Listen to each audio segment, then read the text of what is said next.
ये फटे हाल था लेकिन परमहंस संत था। उन्होंने देखा कि लाला जी बूढ़े हैं और इनके पास घी का कनस्तर उठाने लायक कोई दूसरा व्यक्ति नहीं है, और मैं तो, मुझे क्या फर्क, मुझे तो चलते फिरते भजन ही करना है, चलो इनकी सेवा कर देता। बोला सेठ जी जो आपकी इच्छा हो सो दे देना, नहीं दे हो तो भी चलेगा, ठीक है चलिए कहाँ चलना है। उन्होंने कहा चलो इस गांव चलना है।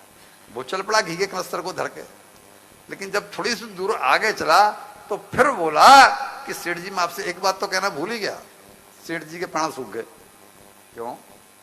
बोले इन मजदूरों की आदत होती है, आधे जब रास्ते पहुंच जाएंगे तो कहेंगे मैं तो इतने लूंगा, अब ये कोई ना कोई शर्त रखेगा। भाई तेरे को जो कहना था तो पहले कहता ना, अब क्या कहने चाहता है? सर जी मैं नहीं, वो बात नहीं सर जी, मैं ये भूल गया कि मेरी आदत है कि मैं अपनी श्वासों को बर्बाद तब, बोले या तो मुझे कुछ सत्संग आप सुनाओ, नहीं तो मैं आपको सुनाऊं।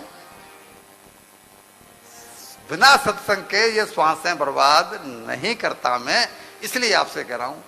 तो लाला जी ने तो कभी कोई सत्संग किया नहीं था, उनके यहां तो एक ही सत्संग था, दाम दाम, राम नहीं, दाम दाम दाम दाम।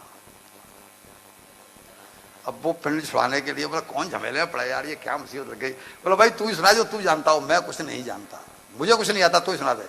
तो उन्होंने सुनो, और गांव तक पहुंचते पहुंचते करीब आधा घंटा लगा, और आधे घंटे में उन्होंने सत्संग की चर्चाएं जो जो उनको सुनाई वो उन्होंने बड़े बेमन से सुन डाली।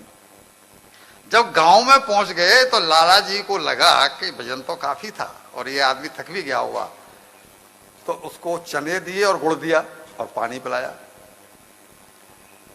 उसने पिया, खाया। अब बोलो भाई तुमको कितना पैसे दूं? तो वो 2 मिनट चुप रहा, 2 मिनट चुप रह करके बोला कि मैं आपसे लूंगा कुछ नहीं। बोला क्यों?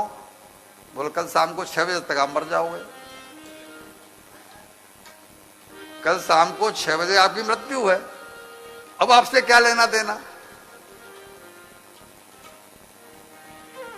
तो वो लाला जी को भरोसा नहीं हुआ कि मैं हट्टा कट्टा हमेशा दाम दाम दाम चिल्लाने वाला व्यक्ति और कल 6 बजे मर जाऊंगा, ये कह रहा है 6 बजे मर जाएगा। लेकिन मन के कोने में एक बात बैठ गई कि हो सकता है भाई मर जाऊं, ये तो हो जाता है ना।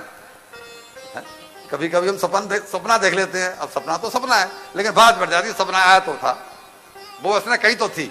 एक ओझा आया था, मम्मी से बोल के तो गया था, अब वो बात कोई आई नहीं लेकिन बात द्वाम पे बैठी हुई है। तो उनने बोली कि भाई मुझे तेरी बात पे भरोसा तो नहीं हो रहा कि मैं मर जाऊंगा, लेकिन तू ये बता, तू सत्संगी व्यक्ति है, कि मैं क्या करूं कि मेरी दुर्गति ना हो, मैंने तो कभी नाम लिया नहीं। तो बोला तुम इतना करना कि जब यमराज तुमसे पूछे कि तुम्हारी अंतिम इच्छा क्या है, ऐसा कहते हैं ना, यमराज पूछता है, ऐसा कहते हैं ना, जैसे कोर्ट में पूछा जाता है फांसी देते समय, ऐसे यमराज पूछता है भाई तुमको जाना तो नरक में है लेकिन तुम्हारी अंतिम इच्छा क्या है।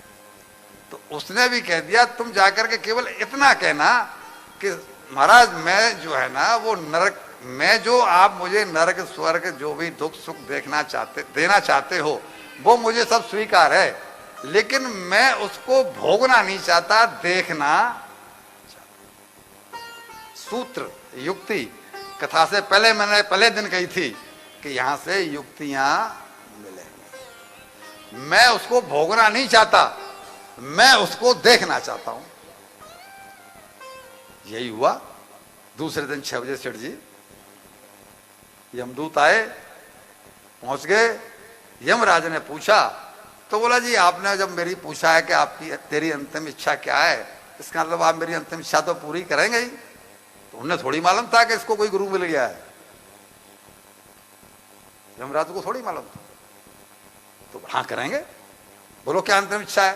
बोलो मेरी अंतिम इच्छा ये है कि मैं इस सत्संग के फल में जो आप मुझे देना चाहते हैं, मेरे कर्मों का फल जो देना चाहते हैं, मेरे अधर्म का फल जो देना चाहते हैं, इसको मैं भोगना नहीं चाहता, तब मतलब देखना चाहता हूं। वो चक्कर में पड़ गए कि ऐसा तो हमारे यहां कोई विधान है ही नहीं भाई। हमारे यहां तो भोगा जाता है, देखा नहीं जाता। तो भाई ऐसा हमारे यहां तो कोई विधान नहीं है। बोल महाराज अभी आपने कहा था कि हम तुम्हारी इच्छा पूरी करेंगे, अगर आपके यहाँ ऐसा कोई विधान नहीं है, आप अपनी बात से पलटते हैं तो कोई बात नहीं। लाला जी तो चतुर तो होते ही है बात बनाने में, तो फौरन बात बोल दी। अगर आप अपनी जिब्या से पलटते हैं, वचन से पलटते हैं तो कोई बात नहीं है, मैं तो देखना ही चाहता हूं। तो अब वो उनको लेकर के गए ब्रह्मा जी के पास। यमराज ब्रह्मा जी गया, क्योंकि वो तो विधान तो वो बनाते हैं। बोले महाराज ये ऐसा ऐसा केस आया है, ये कहता है कि मैं तो इसे तो देखना चाहता हूं कि मेरे आधे घंटे के सत्संग का और मेरे पापों का जो परिणाम मुझे मिलने वाला है उसे भोगना नहीं चाहता, देखना चाहता हूं। ब्रह्मा जी बोले भाई मेरे विधान में ऐसा कोई विधान नहीं है कि दिखाया जाता हो, हमारे यहां तो भोगा जाता है। तो बोले चलो शंकर जी के पास। शंकर जी ने बोला कि भाई हमारे यहां ऐसा कोई विधान नहीं है। तो बोलो चलें भगवान विष्णु के पास। चलें भगवान विष्णु के पास, वही जवाब दे पाएंगे। तो भगवान विष्णु के पास पहुंचे तो बताया पूरा मैटर कि इसके पाप ही पाप बहुत हैं।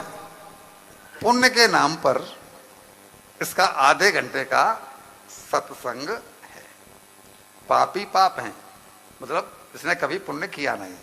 पुण्य के नाम पर इसने आधे घंटे का सत्संग किया है।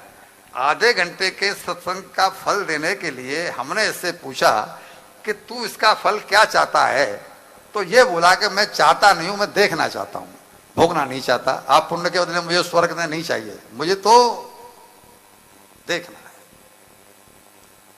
भगवान विष्णु ने उसकी पीठ थपथपाई।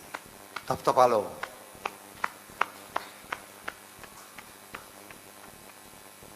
अब वो समझा ही नहीं, बनिया ही तो था, समझा नहीं। बोला प्रभु समझा नहीं। अरे तेरे आधे घंटे के सत्संग का ही तो फल है कि ब्रह्मा विष्णु महेश तेरे सामने तीनों को तीनों खड़े हुए हैं।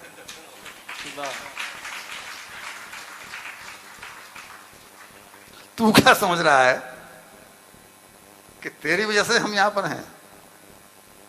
वो जो तुझे गुरु मिला था, वो तुझे जो बता गया आधे घंटे का फल ये कि ब्रह्मा विष्णु महेश तेरे सामने तीनों खड़े खड़े हैं, इससे बड़ा फल क्या देखेगा, क्या होगा? अब जब पहुंच गया वैकुंठ में तो वहां से तो वापस ये किसका फल है? हम लोग सत्संग की महिमा से अनजान हैं, इसलिए सब भूले हुए हैं, भटके हुए हैं। हम गृहस्थ धर्म में डोंगरे जी महाराज कहते थे कि हमारा गृहस्थ, हमारा घर भोग भूमि है, योग भूमि। इससे कोई इनकार करता है? हमारा घर भोग भूमि है, योग भूमि नहीं है। तो उन्होंने वो कहते थे कि योग भूमि नहीं है, इसलिए हमारे यहां छोटे मोटे अपराध बनते ही हैं।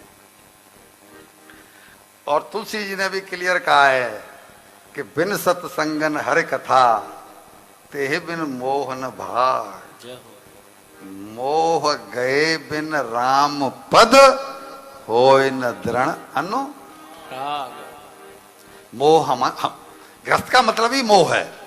गृहस्थ को अगर बोला जाए कि एक शब्द में बोलो गृहस्थ का मतलब क्या है, तो बोलो मोह। हर कड़ी से दूसरी कड़ी, हर कड़ी से दूसरी कड़ी जुड़ी हुई है, और उस कड़ी की जंजीर जब बन जाए तो आप उसको जो नाम देंगे वो होगा मोह। कि श्वास श्वास पर कृष्ण भज, वृथा श्वास मत खोए, न जानू या श्वास को फिर आवन होए न हो। करो प्रेम से भक्ति सेवा।